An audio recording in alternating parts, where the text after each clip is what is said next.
bienvenidos.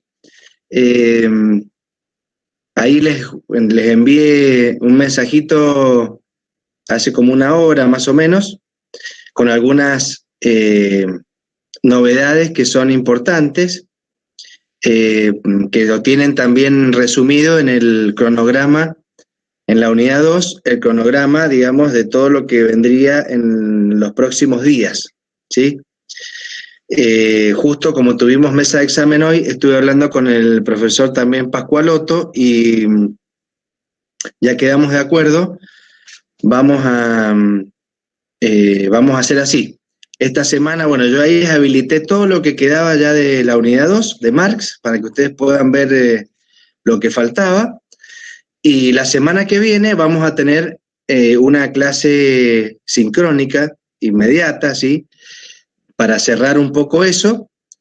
La otra semana ya ustedes empezarían con el contenido de la unidad 3, o sea, con Durkheim, ya con el profesor Pascualotto, que vamos a seguir con la modalidad similar como veníamos. Y justo la semana siguiente ya es el parcial. Entonces, esa semana, en principio, que es el día miércoles 12, lo dejaríamos para el examen. Veríamos si es necesario alguna consulta antes del parcial, sincrónica, que en todo caso ya vemos si lo podemos hacer ese día lunes, lunes 10. Yo les voy a avisar por la mensajería. Alguna consulta como para tener ahí antes del examen, ¿sí?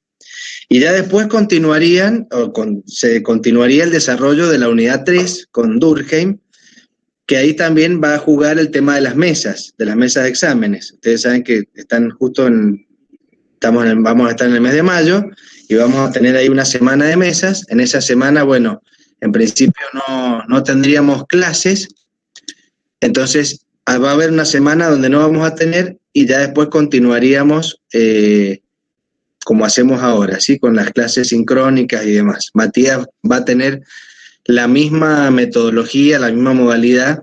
Yo lo estuve comentando cómo estábamos haciendo, así que va a continuar también de la misma manera, ¿sí? Y yo es posible que les deje también una pequeña actividad en la unidad 2, que es optativa, pero como digo yo siempre, optativa pero útil, porque es como un complemento del pensamiento de Marx, pero también de no solo de Marx, sino que también toma en cuenta el contexto. Entonces van a ver también algo ahí de Weber y de sociología en general, que ahí que hice unas preguntas y un texto que es interesante para que lo lean. No es la idea que les sea un obstáculo o que tengan que entregarlo o hacerlo, sino que la idea es que les sea útil para estudiar, ¿sí? Para complementar lo que estamos viendo en la bibliografía y en todo el material que vamos analizando. Así que yo apenas lo deje también eso, ya les voy a avisar también por el aula, para que ya todos lo sepan. ¿Sí? Pero bueno, un poco esa novedad es importante, lo del cronograma, para que ustedes ya sepan cómo nos vamos a mover, ¿sí? Ya terminaríamos la unidad 2, la semana que viene haríamos una clase para cerrar lo que haga falta de esa unidad y ya en la semana siguiente ya empieza la unidad 3, el parcial, y después ya continuamos desarrollando. Recuerden que en el primer examen parcial solamente ingresan la unidad 1 y la unidad 2, ¿sí? Es decir, que ustedes ya pueden ir, seguramente, muchos de ustedes ya tendrán todo estudiado los fines de semana. Lo único que harán será estudiar sociología, que es la materia más divertida de la carrera, ¿sí? Eso lo tengo clarísimo. Sería muy bueno aquellos que puedan. Ahí Jennifer dice que sí, así que confío en que así es. Me imagino, por ejemplo, un sábado a la noche viendo a Hobbes. A mí me encanta, yo realmente me encantaría, pero me imagino que no a todos les debe gustar. Así que bueno, aclaradas estas cosas que son importantes como para que vayamos avanzando, abrimos entonces el juego de preguntas, también de lo que quieran ustedes consultar. también cómo les ha ido con los videos que hemos ido habilitando, ¿sí? Que hemos ido viendo. Y bueno, vamos ya a desarrollar entonces las preguntas y las respuestas de lo que han ido avanzando ustedes. Recuerdo que lo último que quedó pendiente a partir de los contractualistas en adelante. Pero bueno, esto es abierto y si hay una pregunta de algo anterior lo vemos también. Si pueden y tienen la posibilidad de conectar las cámaras, está buenísimo, porque nos ayuda a nosotros a por lo menos vernos, aunque sea de manera virtual, como les decía en el mensaje. No importa si están en pijama, si están, digamos, con pantuflas, etcétera, pues no nos vamos a dar cuenta. Yo en este caso, pues estoy en la facultad, pues si estuviera en mi casa, seguramente no estaría con corbata, ni tampoco así tan formal. Así que bueno, el que quiere y puede, conecte la cámara, que está bueno. Hola, profe. ¿Cómo va? ¿Cómo anda? Buenas tardes. ¿Cómo está, Jesús? Ahí, usted sabe que quería preguntarle que vi que recién había habilitado toda la parte de Marx, Sí. en cuanto a material y todo eso. Sí. Lo que está habilitado sería todo, o sea, Sí. en cuanto a los archivos y... Todo, y todo, los está videos. todo habilitado, todo habilitado. No hay más. No hay más, no hay más. Perfecto. Lo único que queda, que es lo que yo les decía recién, es esta actividad que es complementaria y que después es cortito también, no es un texto largo, es un texto de pocas páginas, pero la idea no es que yo no ni siquiera lo voy a considerar para las preguntas del parcial. Lo pongo con algunas guías de preguntas como para que a ustedes les sirva para profundizar un poquito, repasar y demás. Pero es lo único, es lo único. Perfecto, gracias. No, por favor. Profe, le pregunto si podría subir al aula el análisis de los clásicos como un PDF, como hizo en la unidad 1. ¿Vos te referís, Gaby, digamos, al Power? Sí, sí, claro, sí, por supuesto. Claro.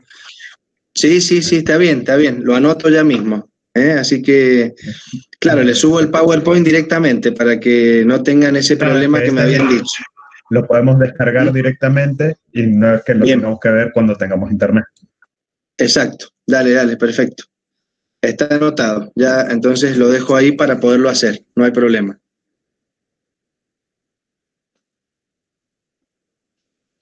Bien.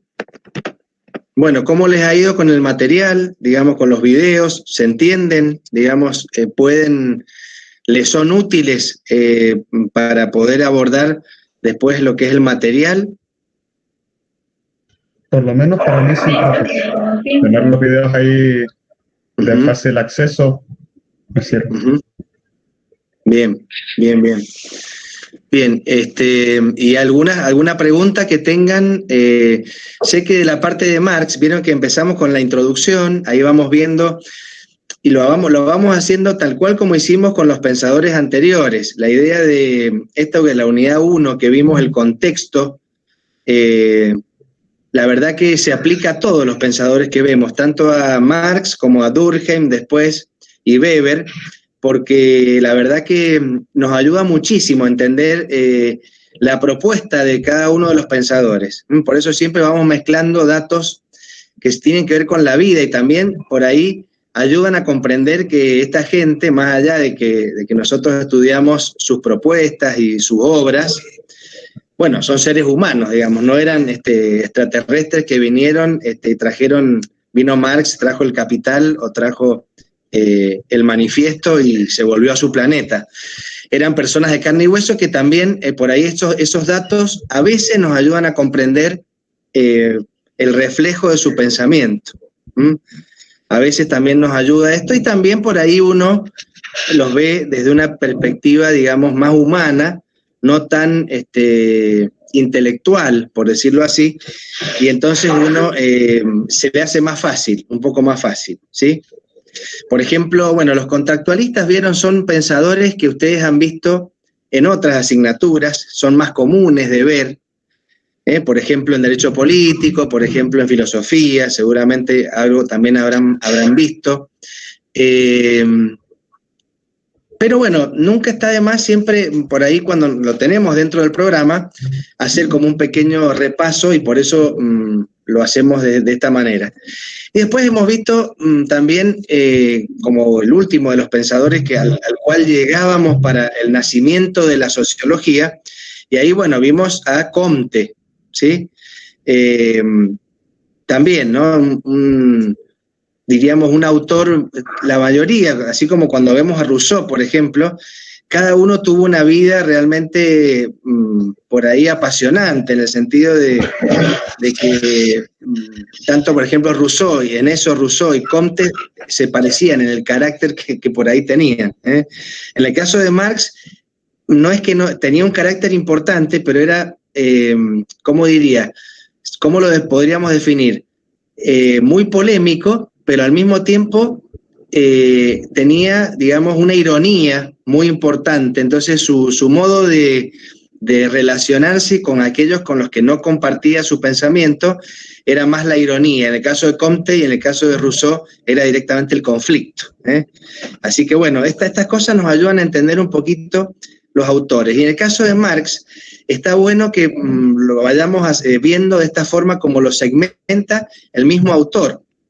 Es interesante porque de esta manera no vamos viendo todo junto. Vieron que por ahí el problema de Marx o de cualquier autor, pero Marx en particular, vieron que nosotros ahí veíamos dificultades extrínsecas e intrínsecas. Y una de las dificultades intrínsecas, decíamos que Marx había escrito mucho en distintos momentos de su vida, y entonces esto hacía que a veces hubiese contradicciones o que a veces nos quedamos con alguna cosa de Marx, pero no con el pensamiento integral. Esto nos pasa con cualquier autor.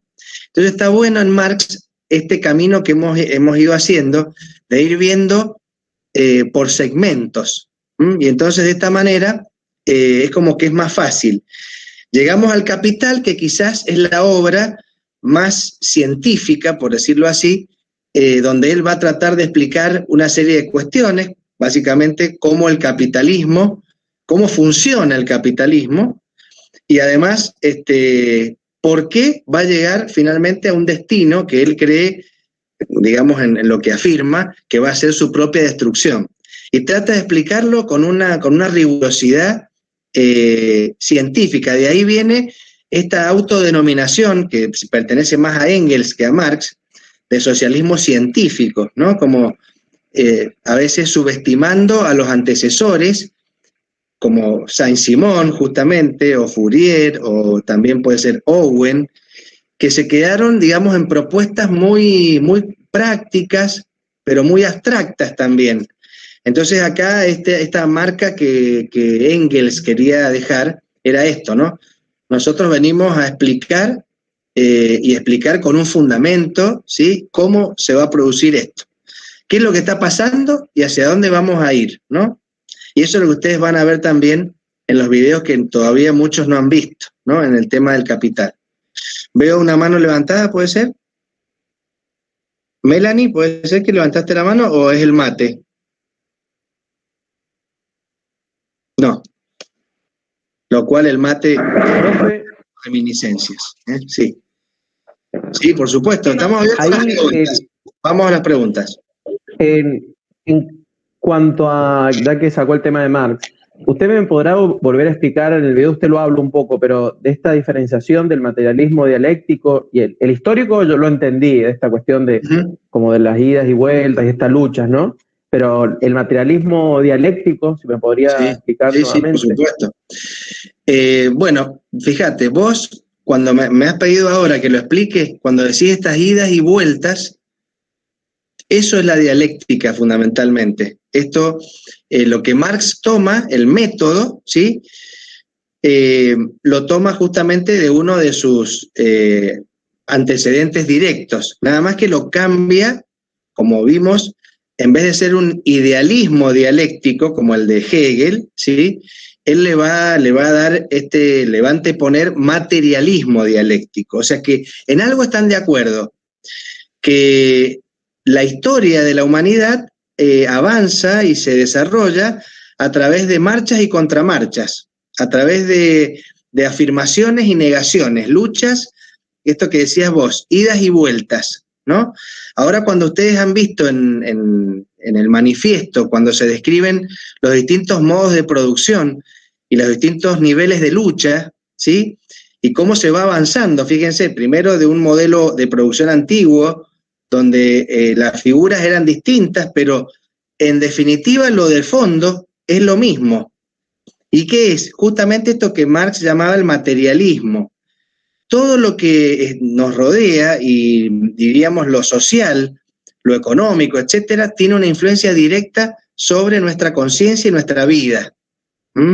Por eso esa famosa frase, no es justamente la conciencia lo que determina la vida o la existencia, sino al revés, la vida, la realidad, lo que determina nuestra conciencia. Por eso habla de materialismo. Y dialéctico, porque la historia es la historia de la lucha de clases, la historia de los conflictos que hacen que la historia avance. En esto, Hegel también, el método lo toma, digamos, si uno analiza la dialéctica como método, es el mismo método, porque también, ¿se acuerdan? La afirmación, la negación de la afirmación y la negación de la negación, ¿no es cierto? Esto de que nosotros después, tomando a lo que el desarrollo de Fichte, podemos decir tesis, antítesis y síntesis, ¿no? Bueno, Hegel también construyó todo un sistema para explicar cómo la historia había ido avanzando a partir de todas estas contradicciones, de que primero surge una cuestión, luego una contradicción y luego una síntesis, y así avanzar.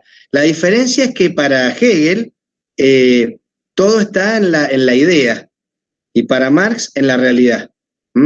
Por eso a él, cuando hablamos nosotros también, en un momento hemos visto infraestructura y superestructura, él dice, lo que condiciona la superestructura es lo que está en la infraestructura.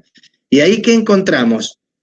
Las fuerzas productivas, las relaciones de producción. Es decir, todo lo que tiene que ver con lo económico-social que influye y determina y tiene como efecto todo lo que se produce en la superestructura. Por eso nosotros que somos abogados y que por ahí hablamos del derecho, Marx, que además conocía mucho de derecho, obviamente también tenía su título de doctor en derecho, él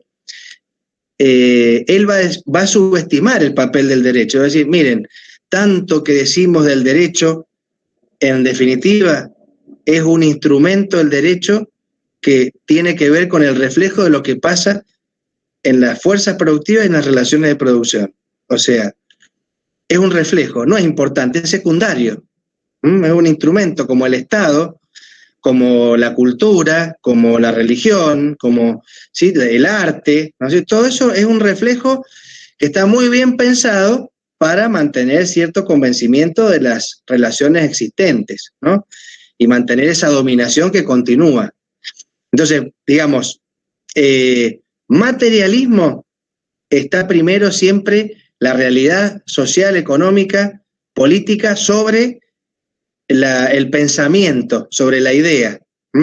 Y dialéctico porque se avanza en la historia a través de estas contradicciones, de estas idas y vueltas, como dijiste vos, de estos modelos que se afirman y se contraafirman respecto de lo que había, y hace que se dé un paso adelante. Por eso cuando él da los modos de producción dice, además Marx es un pensador evolucionista, o sea, él, ya van a ver también el caso de Durkheim, también comparte este aspecto con él, con muchos otros pensadores, digo, pero en el caso de Marx se ve claro cómo se avanza de una sociedad, diríamos, en este sentido hasta podríamos compararlo con Rousseau.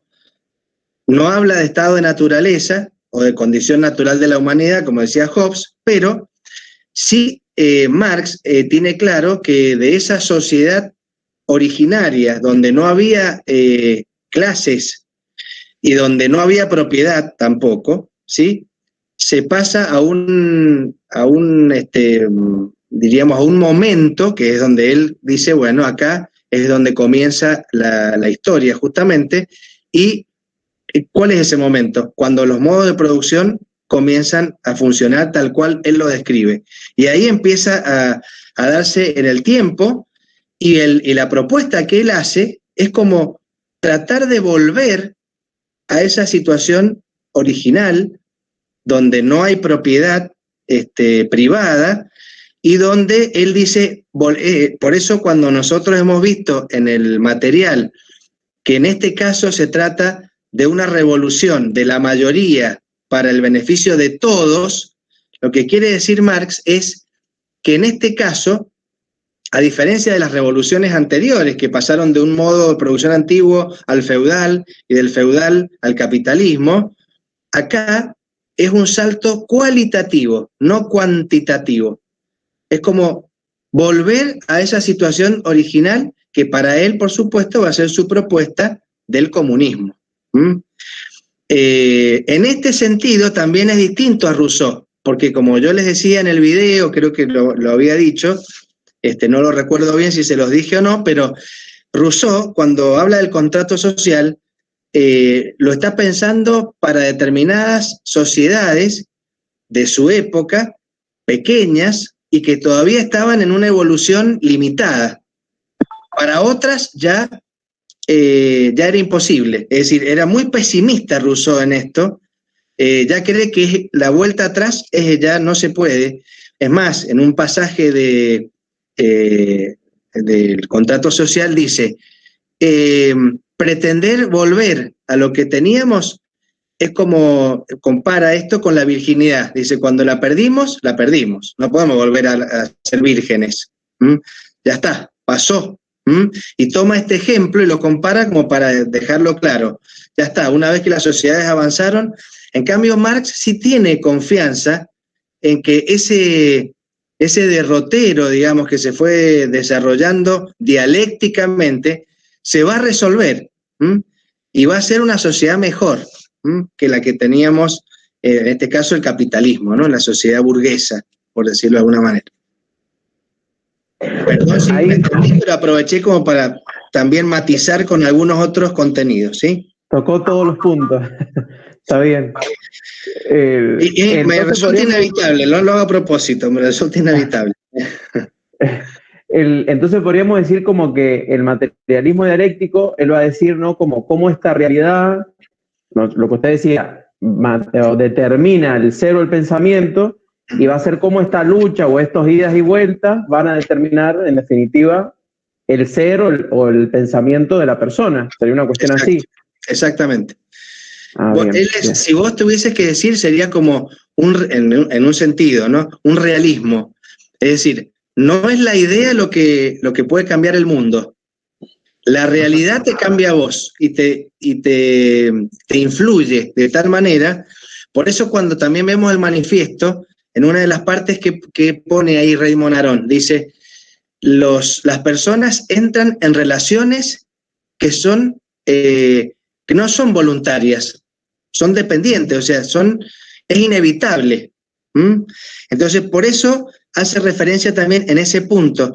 No son relaciones voluntarias. Obviamente que sí, está el contrato de trabajo, uno puede decir, pero en el fondo, lo que dice Marx es que esas relaciones son necesarias y dependientes, determinadas, es decir, no las podemos evitar. Y eso él lo relaciona con esta cuestión de que, bueno, no, al ser proletarios van a tener determinadas relaciones y otros al nacer burgueses van a tener como otras relaciones. ¿Es esta cuestión? Claro. Y los que son burgueses, ¿qué buscan? Que ese statu quo existente continúe. Y para eso se valen de muchos instrumentos. Por ejemplo, quizás el más importante es el Estado. Claro. Y el derecho. Para Marx, el derecho es un instrumento de coacción en manos de la clase explotadora para mantener esa relación de dominación respecto de los proletarios. Entonces, todo lo que nosotros podemos decir, aquellos derechos que se les reconocen a los trabajadores, o que en el momento en que Marx escribe esto, digamos, era muy incipiente. Muchos autores que dicen, Y lo que pasa es que la propuesta de Marx no se logró concretar porque apareció esta especie de capitalismo social.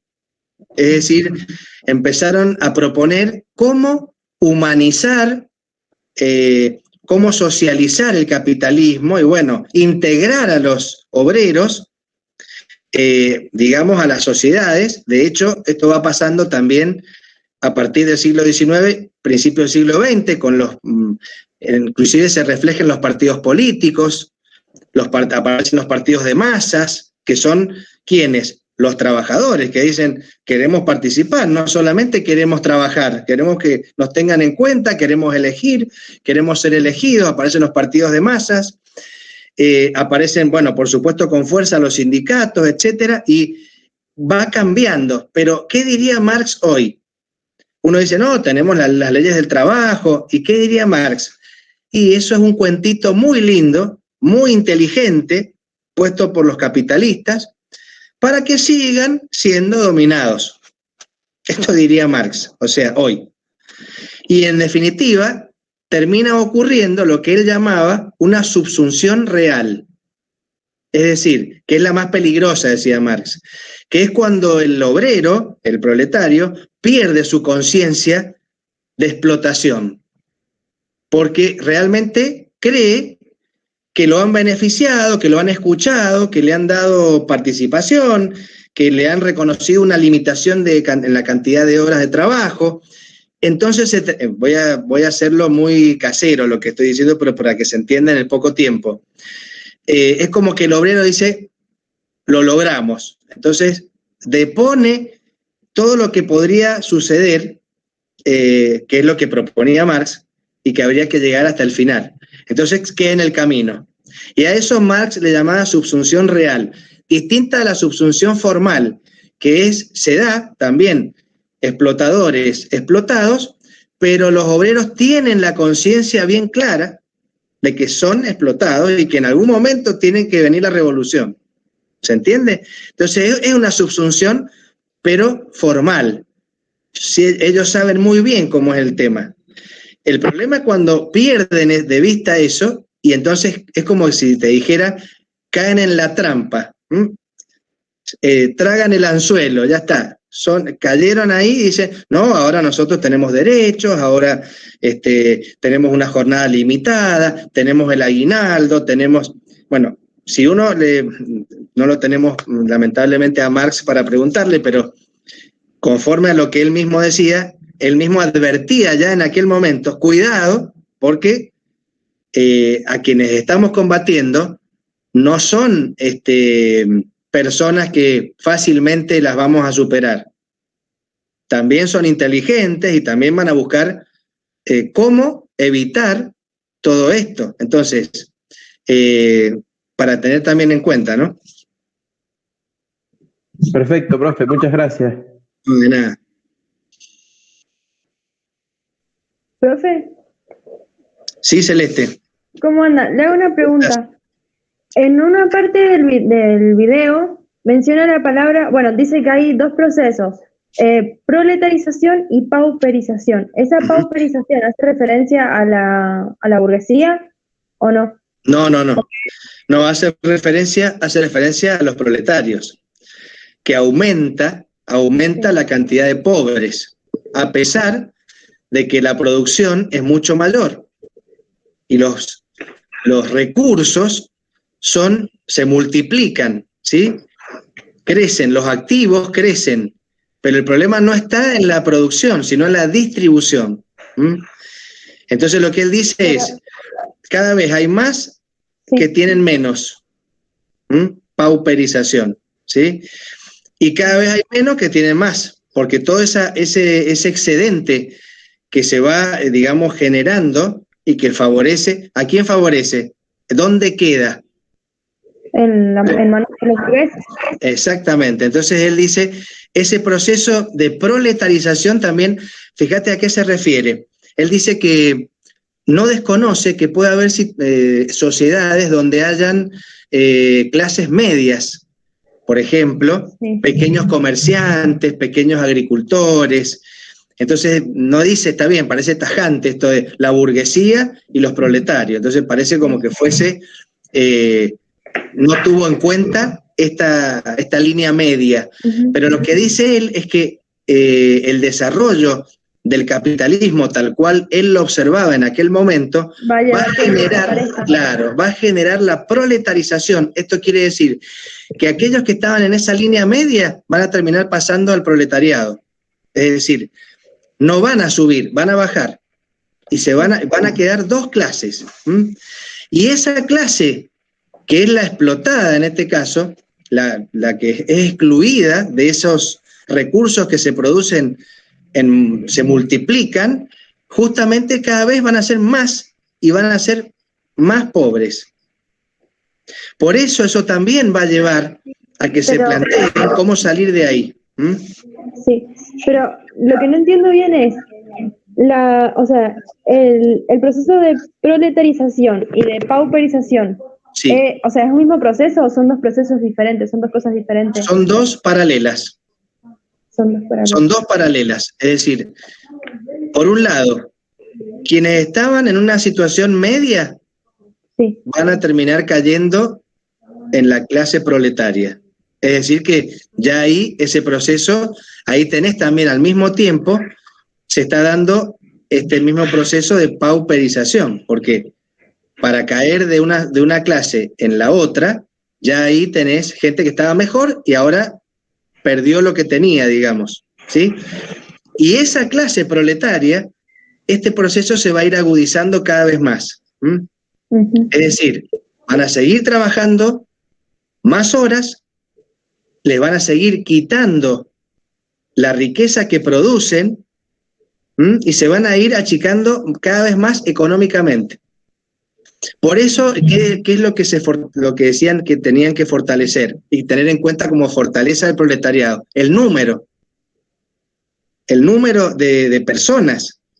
Es decir, somos muchos y esos muchos tenemos que tener una conciencia que empieza siendo subjetiva.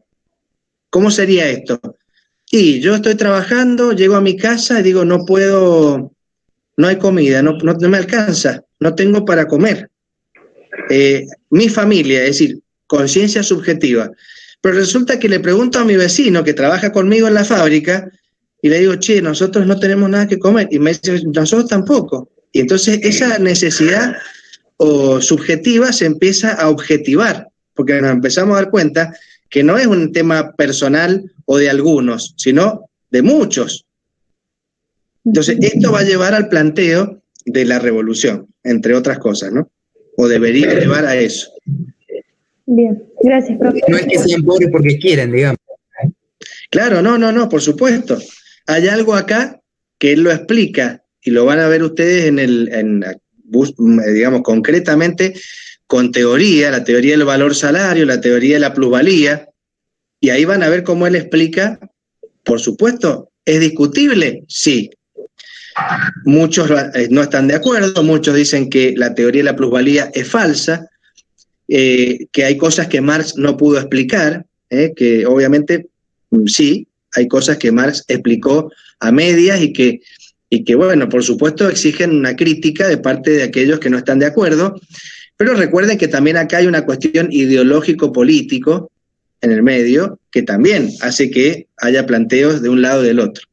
También el planteo de Marx, en ningún momento él dice yo soy objetivo y él, pertenecía a la Liga de los Comunistas, escribía para la Liga de los Comunistas, de hecho el manifiesto fue la redacción de un manuscrito para promover, digamos así, el comunismo. Entonces tampoco era él, digamos, en este sentido objetivo. También él perseguía. Acuérdense que también esto lo vimos en la introducción.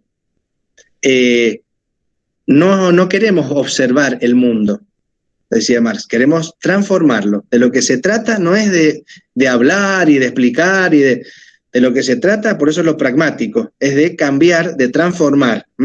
Por eso la propuesta tiende justamente a eso.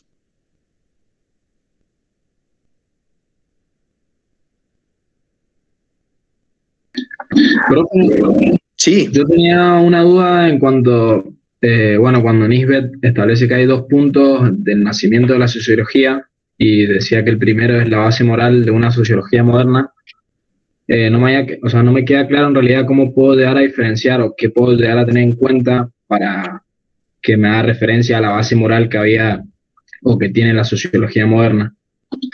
Claro, la base moral, cuando dice esto Nisbet, ¿a qué se refiere? Creo que ahí había un ejemplo, o yo les había puesto el ejemplo de Durkheim, me parece, en ese punto.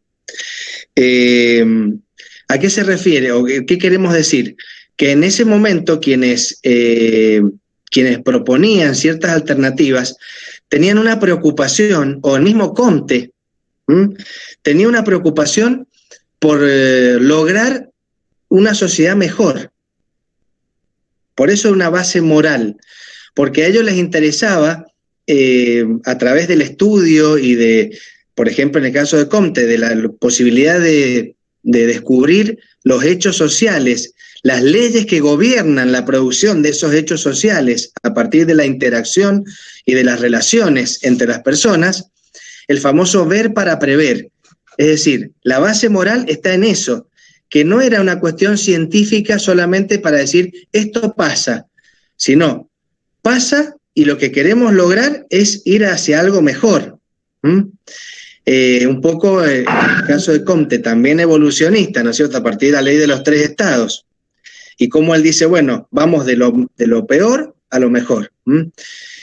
Tal es así que para él, como les dije yo en la clase, la ciencia más importante y la que era el vértice de todas las demás era la sociología. Pero tiene que ver con eso, la base moral.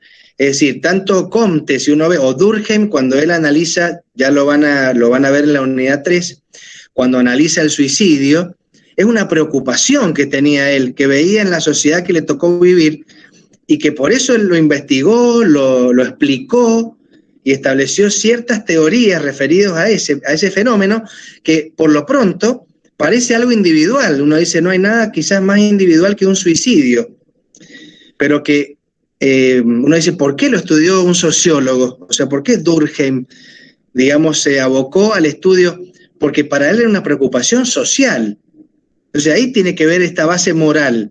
Esto los lleva a investigar, a explicar, para justamente evitar los riesgos que en el caso de Durkheim, adelanto esto, después Matías me va a matar, Matías Pascualotto, cuando lo tenga que explicar él, pero no digan que yo se los dije, no, después lo va a ver en la clase, que está grabado. La anomia, en el caso de Durkheim, esto es lo que lo preocupaba a él, estas sociedades modernas donde el vínculo en las relaciones sociales se va perdiendo, se hace como líquido. Además, esto lo han tratado ahora sociólogos siglo XX e inclusive en la actualidad. Entonces, eso tiene que ver con la base moral, a eso se refiere. A ellos son preocupaciones que ellos querían, digamos, investigar para lograr una sociedad mejor. Bien, Rafael, muchas gracias.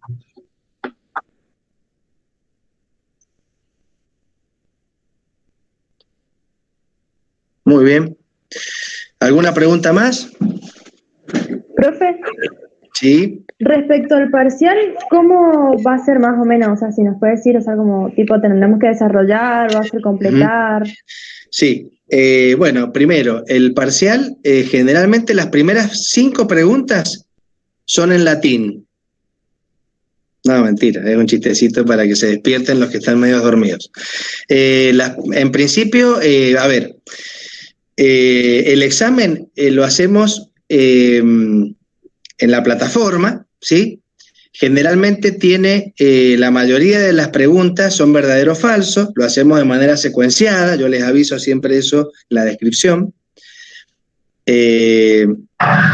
Y a veces hemos combinado algunas preguntas de desarrollo, pero estamos hablando de desarrollo acotado, desarrollo muy, muy, muy restricto, porque no es la idea que, por ejemplo, una pregunta que diga que desarrolle Marx.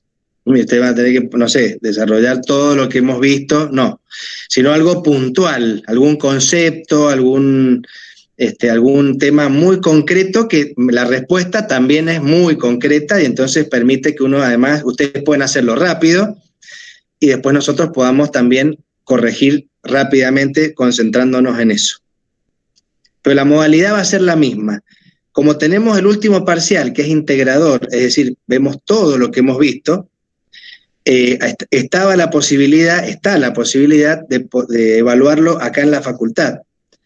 Pero, por supuesto, vamos a evaluar también nosotros el momento y cómo estamos. El tema epidemiológico, veremos llegado el momento, estamos hablando fines de junio, el último examen. No sabemos qué va a pasar la semana que viene, así que menos podríamos saber qué pasa en junio. Está la posibilidad de, aplicando los protocolos, ocupando varias aulas, pero bueno, eso lo vamos a ver, chicos, cuando estemos más cerca. Si la verdad, que si es una situación como la que tenemos hoy, donde hay un riesgo, donde realmente a mí no me interesa, en este sentido, arriesgarlos a ustedes a que vengan por un tema, no sé, que se me ocurra a mí de que tiene que ser sí o sí presencial. Si las cosas están más tranquilas, si vemos que toda esta situación que estamos viviendo hoy ha pasado y ha bajado y estamos en una situación de mayor normalidad, bueno, lo podemos ver, por supuesto con todas las precauciones. Pero bueno, eso, el examen generalmente está hecho así. Muchas preguntas para variar, digamos, el puntaje, pero por decirles, si son 40 preguntas, 35, 36 o 38 son verdadero o falso u objetivas y muy pocas para desarrollar de manera así muy acotada. Gracias, profesor. Y la obviamente. Eso también. Y en cuanto al tiempo, ¿vamos a usar el horario de clase? Sí, bien. Sí, vamos a usar el horario de clases. ¿Saben? Más que todo, salvo para la consulta, que podemos hacer antes del parcial, que bueno, como consulta lo tenemos que hacer fuera del horario, diríamos, miércoles o jueves. Por eso les decía yo el día lunes. Es muy probable que lo hagamos el lunes. El resto vamos a tratar siempre de respetar para las clases sincrónicas y para los exámenes, de respetar el horario para evitar que a ustedes se les superponga otra asignatura, otro trabajo práctico y demás. Así que bueno, sí, lo vamos a hacer así en horario de clases. Por eso yo creo que les he puesto, como es día miércoles, a las 18. Nosotros tenemos de 18 a, el horario completo es de 18 a 20 en el día miércoles, pero bueno, yo igual eso también les aviso cuánto tiempo tienen y siempre tratamos de que sea un tiempo suficiente para que ustedes puedan resolver sin problemas.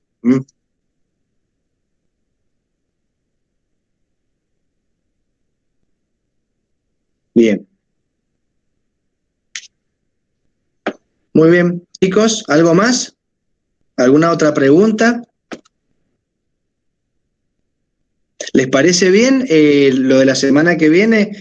Que pongamos la clase el día jueves, he puesto yo ahí, el jueves a las 18:45, para que hagamos diríamos, una última clase de la unidad 2, por decirlo así ustedes tienen tiempo de ver los videos y demás del Capital, y entonces el jueves cerraríamos ya la unidad 2. ¿Les parece bien el jueves o les parece muy pronto? Porque, bien, estoy viendo acá que sí, me contestan en el chat. No, yo creería que está bien, profe. Bien, perfecto. Perfecto. Bien. Entonces hacemos así. En la semana próxima, sí, Jesús, con el material que ustedes tienen en el aula es suficiente para el parcial. Y es más, esa actividad que yo te digo optativa, yo no voy a tomarla para formular las preguntas. Es una actividad que amplía un poquito más lo que ustedes están viendo en el digamos, en el material obligatorio de la unidad. Pero con lo que está en el aula, tienen todo. Hasta le puse una foto de Marx ahí en el en el aula, en la unidad 2. La pueden imprimir también, la ponen en su casa, aunque no se puede traerles problemas ideológicos si lo hacen, así que, no sé, piensen, si no pongan a Locke de un lado y a Marx del otro. O si no, ponen a John Rawls, les puedo dar una foto también de Rawls, y que es como una especie de mix, que es liberal, pero al mismo tiempo también un liberal social, como se dice ahora.